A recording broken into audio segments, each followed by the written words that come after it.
was late summer and I was at work. I just found out my boss had just moved up one of our jobs to the date our shipment of the product was supposed to arrive. But it wasn't going to make that date. This was on Friday and it was supposed to deliver on Monday. And my boss found out that he couldn't get that stuff for Monday for us to go and install this job and get it done on Monday, only because the customer so verily asked, "Oh, can you make it Monday? It'd make it a lot easier, and then our guys have it for the entire week. We don't have to shut down at any other time." And he said yes. Well, product's still sitting at a dock a province over, and we don't have anything for the guys. It's 2 in the afternoon, and I make the call. I call the only transportation company I know of that'll pick up one skid and drive it direct from the site to our building at an extra cost over the course of the weekend. And on Monday morning, our guys head to their dock, pick it up from there, and go to the job site. To myself, it cost a lot of money due to my boss's error. He put it in on the date it was supposed to arrive, not a couple days after. And because of that, I came down to the wire. But knowing that my product is only 9.5 hour drive away from here, I knew there was a transportation company that can get it for me. And that is what we'll be talking about today on AutoLooks. AutoLooks.net Autopod, streaming day or night, coming right at you, right here, right now. Welcome back to AutoLooks Podcast. I am your host, as always, the doctor to the automotive industry, Mr. Everett J, talking to you from our main host site, podbeam.com, and our main website, which has all of our podcasts, tidbit shows, corporate websites, and automotive ratings from around the world displayed on it at AutoLooks.net. Please like, subscribe, or follow us on many of the different feeds to find out more information and when new podcast tidbits or even ratings will be coming out to the public. Follow us on AutoLooks.net and sign up for our mailing list to find out. If you don't want to drop by every single day, click on the mailing list and just add your name. We can send you the mailing list of every single time we do our updates. And if you like this podcast, please support us over on podbeam.com, where we will be allowing you to add your input to future podcasts for the small donation price. Availability on Podbeam advertisements. So today we're taking a look at transportation. Transportation, we've covered this a few times. We've covered the future of mobility, the future of transports across the world, the future of home delivery in and around us, the future of door-to-door delivery from a warehouse to your door, from the grocery store to your door, to get your pizza, every type of delivery. We've covered most of the main subjects. But today, with things that are transpiring around the globe, we want to talk about the actual transportation network. Why are truckers so important to the economy of every nation out there? Why is it that if truckers stop working, things can get done quickly? Why? Because more of our goods within our country get moved by transport than any other means. Even today, even with the rail systems, airports, shipping lanes, it all comes down to the highway network. This wasn't the case always. Back in the 1950s, when the American government finally pushed in their interstates, they stated they wanted to move products quickly and efficiently across their great nation and allow people to visit everything safely and accessibly. And the interstate program would push in. And with that, it became quicker, faster, and easier to ship things via transport. Before that time, transports were only used for interstate driving, industrial sites, and short hauls. They weren't used for long haul driving. They still had them, but they weren't used as extensively. For longer haul situations, a lot of companies resorted to using rail transportation. And in my hometown, that was very apparent. Both of the major mining corporations here utilizing rail systems. As of today, there is only one of those mining companies that still has one dedicated line. And the only reason why they do have a line is because they have a feed, a very short feed, right off of the main transportation line across this country. And this is the only reason why they continuously use that line. It's because they don't have to do all the maintenance on it. But by the 1980s, all the rail systems in Sudbury, Ontario started disappearing because it was now easier to put everything in trucks. It was faster, it was more efficient, and they didn't have to pay for the road. They paid taxes, which went to the government, which then again paid for our roads. They weren't paying for them. When they owned their own rail lines, they paid for them. And with the short haul travels between some of their mines being the furthest out, only about 50 kilometers away. 50 kilometers of rail line is pretty expensive to maintain. So these companies looked at it and said, there isn't a highway network and road system in the city of Sudbury that we can utilize. Bad news for the city, as now there will be more trucks destroying our city streets. But for those companies, they managed to shave some money off of their expenditures. Yes, they got rid of rail and went towards trucks. Now, cause an accident on one of those main trucking routes, and your costs go up. I learned about transportation costs when I was in Georgian College learning about automotive engineering. And they're talking about the fact that Alliston, that plant, will charge you at that time, in the early 2000s, almost $180,000 an hour when you shut down their production line. And consider the fact that most parts are only made within an hour of that area, when there is a massive snowstorm and your trucks can't get out and they're stuck on the side of a highway for 3 hours, that can nearly bankrupt you. But why do we still utilize transports for all of our shipping needs? It's quick. And like I said in the intro, I got it from there to here, guaranteed, over the course of a weekend. Going from Montreal to Sudbury is essentially only 7 hours. Now, a product was coming from outside of Montreal, almost 2 hours away, so we're 9 hours away. Put it all along a transport, and you're looking at about 10 to an 11-hour transportation period. Well, this is Friday at 2 o'clock, and I need it Monday by 7 a.m. I got lots of time. Now, if I had to put that on rail, it would first have to be shipped by truck to a rail loading dock, and then shipped from there. Well, if it's not going Algoma Central, it wouldn't go to Sudbury. It would go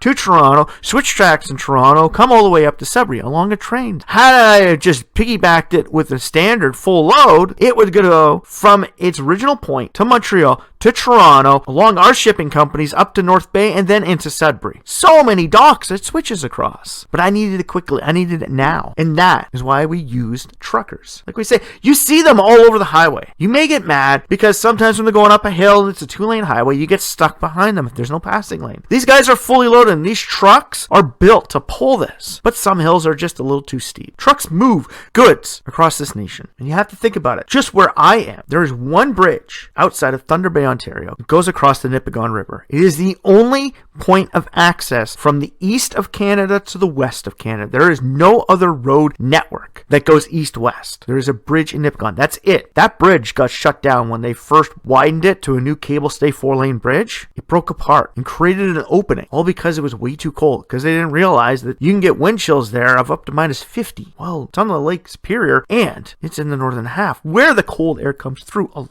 of times. And it broke apart. And for 2 days, transportation routes were cut down. And if you were there, the only way you can go is go all the way back to Sault Ste. Marie and go through the States. But if you don't have any of your paperwork, you can't cross the border. So literally, product was stuck. It could still move via rail, but the only loading docks along the CN line were in Winnipeg or Toronto. We have switch yards and other locations, but loading areas, there's no other loading locations. Unless you're a business and have your own loading dock, there's no other way to get it onto those trains. So those transports literally had to sit there. Right now, as truckers all over the world have stopped working just to protest, you got to think about how much goods are sitting there, not moving. You can be mad at them all you want, but just remember, when you buy something at a store, a truck delivered it. When you get something from a farm, a truck picked it up. When you order a new car, chances are a truck delivered it. Transport, pick up and move more products around the world than any other form of transportation. They can be used for long distance traveling. Like we said, you could pick stuff up in Toronto, Ontario, and go all the way to Winnipeg, Manitoba as your next shipping location. Straight across. That is nearly 1,900 kilometers. Fair distance for one truck to go. But they do it. You could use a rail link, but if you need it there quicker, transportation, because transports move at a faster rate than rail. Rail can bring so much more. But then again, why are we looking at rail for certain applications? The province of Ontario, if you have not heard of it, there is a location called the Ring of Fire. That is the largest chromite deposit ever found in Canada. It has untapped potential. And as of right now, there's upwards of 3 mines that can be put in and to move all of that concentrate out. Because you got to remember, this is over 500 kilometers north of Thunder Bay, where if you go to Google Maps and you look at Thunder Bay, you go 500 kilometers up from there, there's no roads. That is literally northern Ontario. There's no roads. And as of right now, the government is working on the plan to put a road system in there. But these mining companies, they like the idea of roads because it can move stuff. If you need something on an emergency, you can get it up there. But you can also fly it in, which is even quicker. And on top of that, people can get in and out of all these reserves. So yes, we still need our roads, but they are looking at a rail link. And why would they look at that rather than transport? As we talked about, and as this podcast is about transportation networks through truckers. Why wouldn't they look at using truckers for this? Well, when you have to move in between 80 to 100 cars of chromite feed every single day, that's a lot of transport you have to put on the road. And considering the fact that they're looking at putting their chromite refinery for this over 800 kilometers away from these mines, that's a long way for it to travel. And knowing our highway network, if it comes down Highway 17, the winter is very fickle. With only 2-lane highways in that area, if there's an accident, your product can be stuck there. So they're looking at a rail system to move their feed because they don't want any delays. This is a good thing for rail, and that is the reason why rail is still in use today. But transport do deliveries, and they deliver everything. Where I live, I have worked in warehouses. Quite a few of them, to be said, or I've even been part of the warehouse. So I have seen how many trucks go in and out of even small companies. On average, you can have a delivery even of just, steel for a fabrication shop of one a day. One transport a day. And you need that truck. Even if that transport is only going 20 kilometers from the other side of the city to your fabrication shop to drop off the steel, it's still faster than any other means. And it still requires a driver. You have to remember that transports require drivers. And in most places, a 53-footer is a standard box. They can have shorter tandem ones, but a standard 53-foot is the mainstay for main transportation hubs. And considering the fact that pickups and deliveries in a lot of industrialized areas, even in inner city pickups and deliveries, are done via full-size transports because of the amount of product they can pick up in one shot and drop off in another shot. And these guys are out there working every single day. They go from this place to that place, to that place to that place. Transport drivers aren't just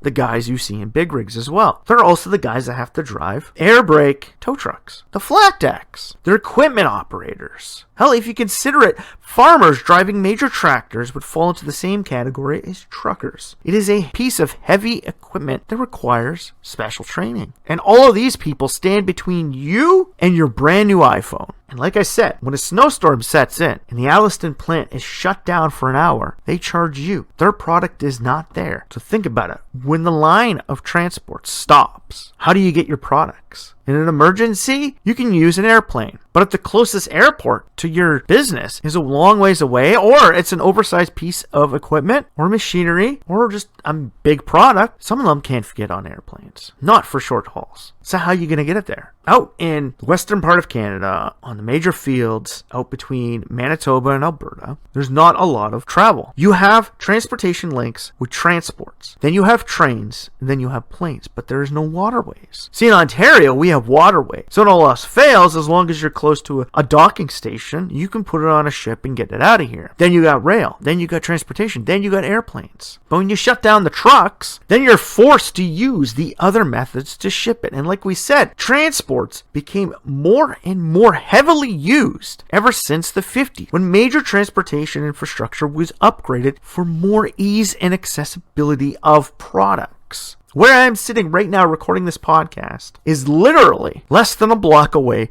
from the original highway that crossed Canada. The original Highway 17, the Trans-Canada. Yeah, and next to that, I could drive on the section that they upgraded in the 1950s. And the Canadian government said, we need a safer mode of transportation. You're not populous enough to warrant a 4-lane expansion, and our country wasn't big enough to warrant that as well. Not like today. So they just upgraded the 2-lane highway to be safer. And then just past that, there actually is a 4-lane controlled access highway. All 3 variations of highways from all 3 major generations. We have the generation where highways were put in for just personal use and small deliveries between cities. Everything else got put on trains. Then you get into the 50s, where they realized that transportation links need to be there. The highways need to be more accessible for truckers to bring products between cities. And by the 70s and 80s, with major transportation links all across North America and the world, transportation of goods by transport became one of the cheapest alternatives out there. The only problem with the industry is you need so many people. It is a labor-intensive business. And as we've explained in some of our other podcasts about green delivery services and the future of green transport, autonomous products are slowly coming out due to the fact that there is a lack of new drivers. And right now, with so many of those drivers refusing to move product. Now how is your stuff getting? With the small amount of truckers still going around and picking up and delivering our products in Canada, we still have that delivery method. And in major centers, there still is that ability to get it by trains and by planes and by boats. But as of right now, it is very hard for me to call up one of those trucking companies and say, I need that Monday. Because as of right now, there's a lot less trucks on the road. So when there's a lot less, then your time frames have to go up. And I've learned this while estimating jobs. Well, sending stuff up to a mine 200 kilometers away from the closest town. When you ship stuff up there, there are only select days that transports go up there. There is no rail link, there is no airport, there is no waterways. It only goes via transport. And why? It is the easiest way to get in, as long as you can accessibly get to it via a road link. Now, I know there are places in the world